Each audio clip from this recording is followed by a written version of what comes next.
Hello Kalapangga, maligayang panonood ng aking video. And for today's video, we're going to Ortegas because we wanted to see baby Jillian, my second nephew and my siblings. Sa point dito ay pupunta pa lang kami ng Petix. At nang makarating na kami ng Petix ay bumili na rin ako ng pagkain. Obvious naman sa kasama ko, nagtatakaw na diba? Uy, galit pa yan. After a short hour ay nakarating din kami dito sa Ortegas. At pansinin nyo yung first timer na sasakay sa MRT.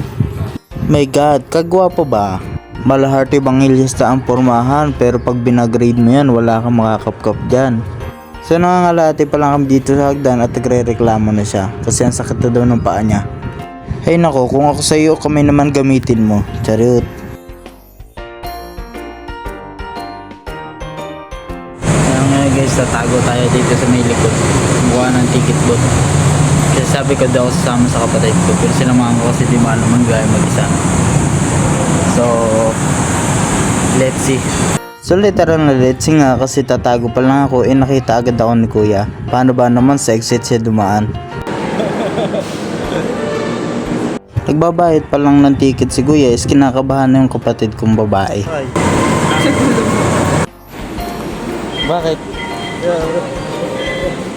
Wala ka. Hello ko din. Hindi mo ba ako? Tapos na siya ganyan.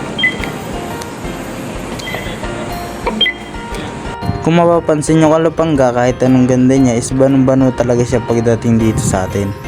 Cavite pa lang kasi ang pinakamalayong lugar na napuntahan niya. Charot.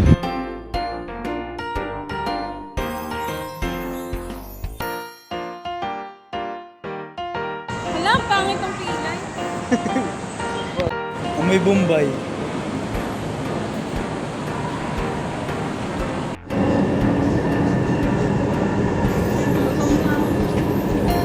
Dito nga pala lalo ko siyang inasar sa paggamit ng filter.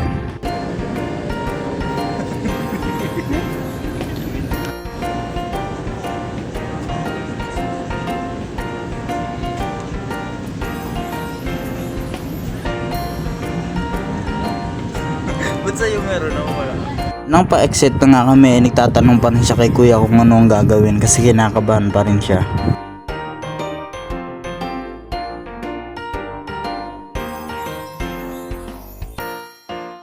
Dito nga pala ay pinagmasdan niya kung anong ginawa ni kuya. Ba, nakalusot ah. Nawagi ka doon ah.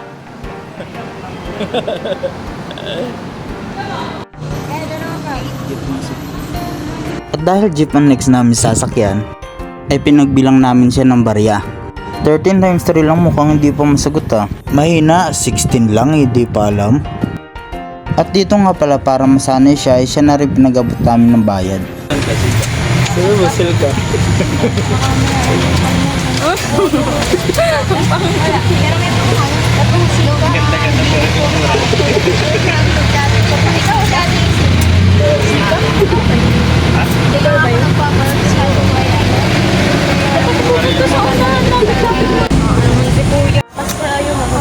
Pupunta pa ako una, layo-layo tayo sa pati ang ulan.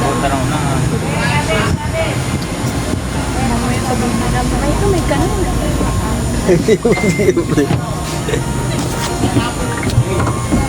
Hindi na ako kasama dito, bola. Hindi ka siya ba? Hindi ako tinatulog.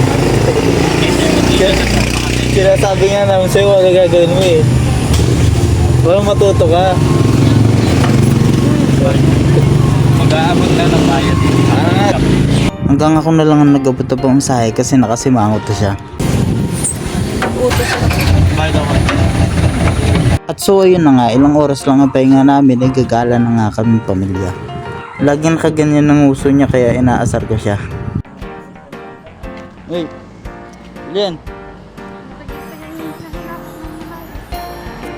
Siyempre pagkatapos mga asar dapat manggigil naman. Ang pugi-pugi kaya niyan.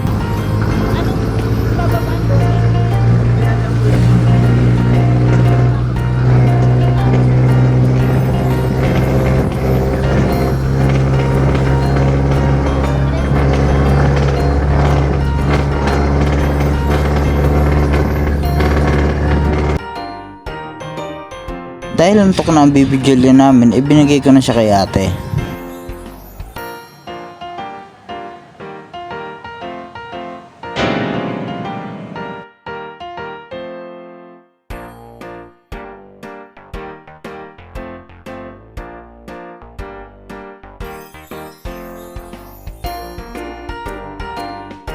Kataulo ba? Gusto ko nga palang mainis sa kaman libre. Kaya tara na sa inis pre. Joke lang, walang libre sa mga inasal. Pero may APG naman. Ay joke lang, airpot ko pala yan. Bago nga pala mag-uwi, nagpakatito at nagpakatita nga muna kami magkapatid. Syempre, sweet moments muna ng The King at saka ang kanyang princess. And charan, bye bye na baby Jillian.